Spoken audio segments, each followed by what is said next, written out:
Narito ang iyong pang-araw-araw na horoscope para sa Sagittarius para sa araw ng March 3, 2026. Sa pagsikat ng araw na ito ng March 3, mararamdaman mo ang isang napakalakas na udyok na lumabas sa iyong kinagawiang limitasyon at yakapin ang mga bagong pakikipagsapalaran na naghihintay sa malayo.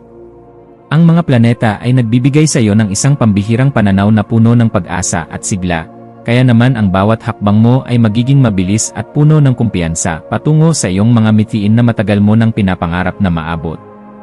Gamitin ang enerhiyang ito upang palawakin ang iyong kaalaman at huwag kang matakot na subukan ang mga bagay na hindi mo pa nagagawa noon dahil ang iyong kapalaran ay nakasalalay sa iyong tapang na harapin ang bukas ng may ngiti at positibong disposisyon sa iyong puso.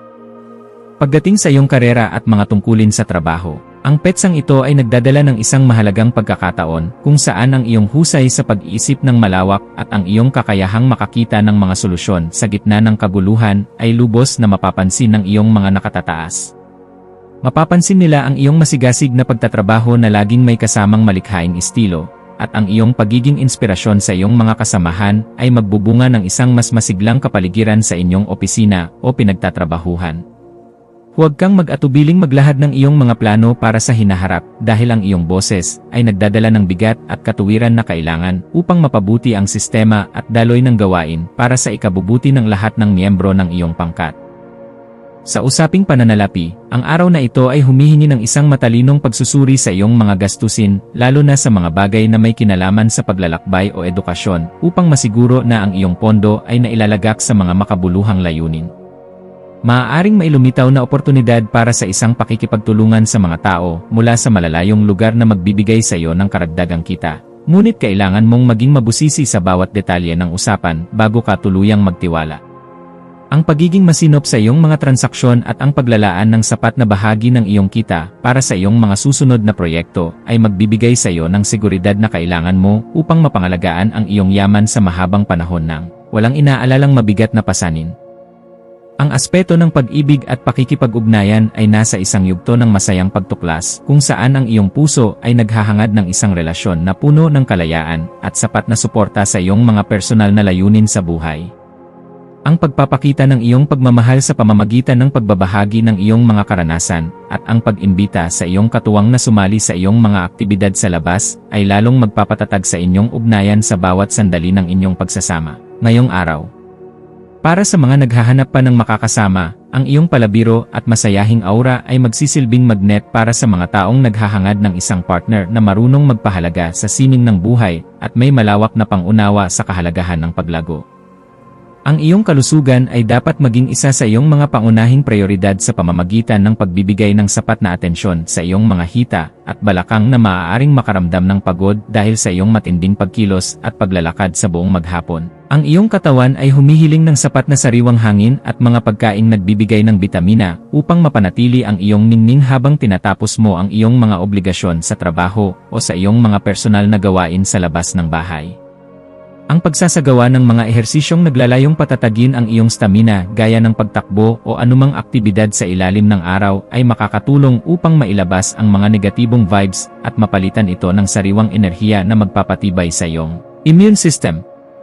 Sa iyong pakikipagkapwa-tao, ang iyong papel bilang isang matalinong tagapayo at masayahing kaibigan ay magiging sentro ng atensyon, lalo na sa mga taong nangangailangan ng iyong lakas ng loob upang harapin ang kanilang sariling mga kinatatakutan sa buhay. May isang tao na maaaring lumapit sa iyo upang humingi ng tulong tungkol sa kung paano magkakaroon ng mas malawak na pananaw sa kanilang mga problema. At ang iyong mga salita ay magsisilbing liwanag na magbibigay sa kanila ng bagong direksyon at pag-asa. Maging mapagmasid sa bawat pakikipag-usap dahil ang bawat kwento na iyong maririnig ay nagdadala ng bagong kaalaman na maaari mong gamitin upang mas lalo mo pang mapabuti ang iyong pakikitungo sa iba't ibang uri ng personalidad ng may sapat na respeto. Ang iyong malikhaing isipan ay magkakaroon ng pambihirang kislap sa hapon, lalo na sa mga gawaing may kinalaman sa pagsulat ng iyong mga karanasan, pagkuha ng mga larawan, o anumang paraan ng pagpapahayag na nagpapakita ng iyong pagiging orihinal at mapanuri. Huwag mong limitahan ang iyong sarili sa mga nakagawiang pamamaraan lamang. Bagkus ay subukan ang mga makabagong estilo na magpapakita ng iyong galing habang pinapanatili ang kalidad at dangal ng iyong mga ginagawa para sa iyong sariling kagalakan sa bawat sandali. Ang pagbuo ng isang bagay na may layuning magbigay ng kagaanan at inspirasyon sa marami ay nagbibigay sa iyo ng ganap na tagumpay na sadyang napakahalaga para sa iyong emosyonal na pag-unlad bilang isang malayang individual. Para sa pamilya, asahan ang isang kaganapan sa loob ng tahanan na mangangailangan ng iyong pagiging mahinahon upang maging maayos ang takbo ng inyong samahan sa kabila ng mga posibleng pagbabago sa inyong mga nakasanayang plano o tradisyon. Ang iyong presensya ay magbibigay ng kagaanan dahil kaya mong magpatawa at magbigay ng positibong pananaw sa bawat sitwasyon na magreresulta sa isang mas masaya at mapayapang kapaligiran para sa bawat miyembro ng iyong pamilya sa bawat oras. Maging mapagpatawad sa mga maliliit na pagkakamali ng iyong mga mahal sa buhay at maging isang gabay na laging handang protektahan ang kanilang kalayaan dahil ang matatag na pundasyon sa loob ng bahay ang tunay na lakas na magtataguyod sa iyo.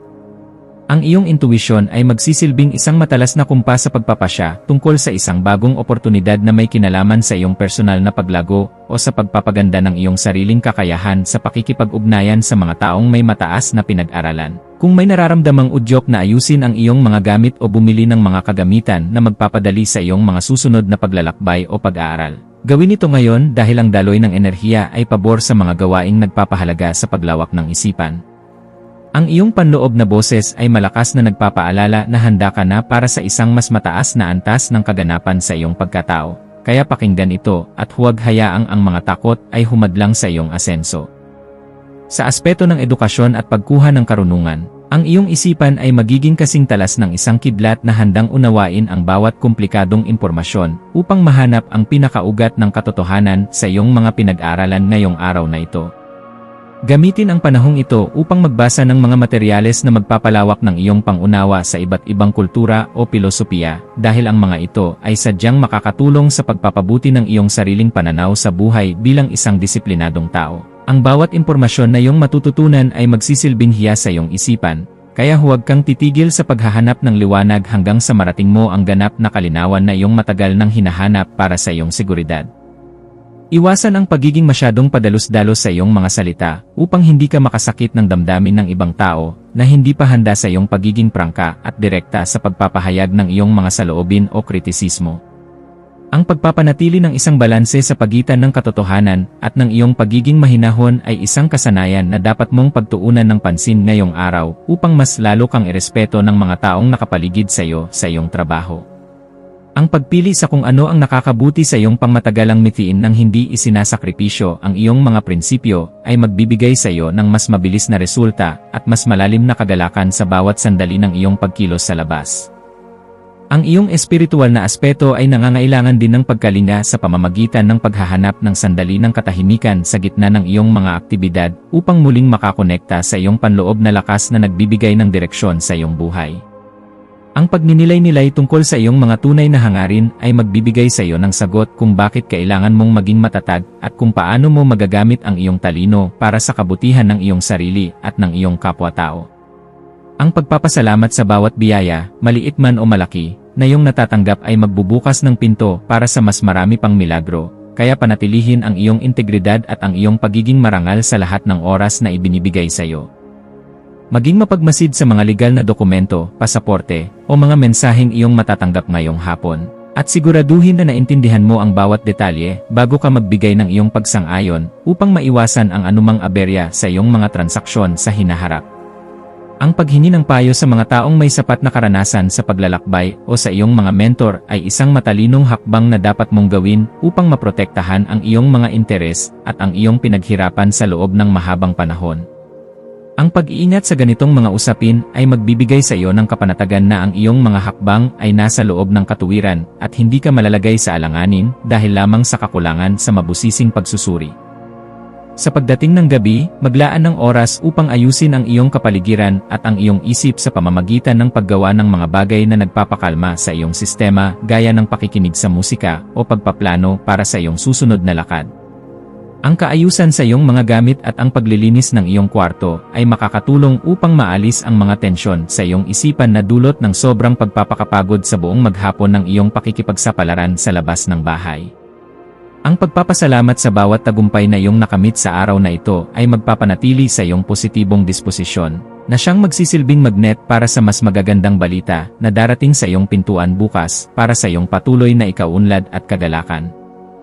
Bilang huling payo para sa iyo, laging tandaan na ang tunay na lakas ay matatagpuan sa pagkakaroon ng isang bukas na isipan na laging handang matuto at umunawa sa sarili at sa ibang tao sa bawat sandali ng iyong pagkilos. Manatiling nakatutok sa iyong sariling landas habang nagpapakita ng malasakit sa mga taong nasa paligid mo, dahil ang kaganapan ng iyong pagkatao ay matatagpuan sa pagbabahagi ng iyong liwanag ng may dangal sa lahat ng pagkakataon na ibinibigay sa iyo. Hayaang ang liwanag ng karunungan ang maging gabay mo sa pagtahak sa daan ng iyong mga adhikain, at maniwala ka na sa bawat pagsusumikap mo na magpakita ng kabutihan, mayroong magandang bukas na naghihintay. Ang iyong mga maswerteng numero para sa araw na ito ay 3, 9, at 19. Ang iyong maswerteng kulay ay lila o asul na sumisimbolo sa karunungan at malawak na pananaw. At ang maswerteng gawain para sa araw na ito ay ang pagbabasa ng isang aklat tungkol sa ibang bansa, ang pagpaplano ng isang out-of-town trip, o ang pakikipag-usap sa isang taong may kakaibang karanasan upang makakuha ng bagong inspirasyon para sa iyong sariling buhay.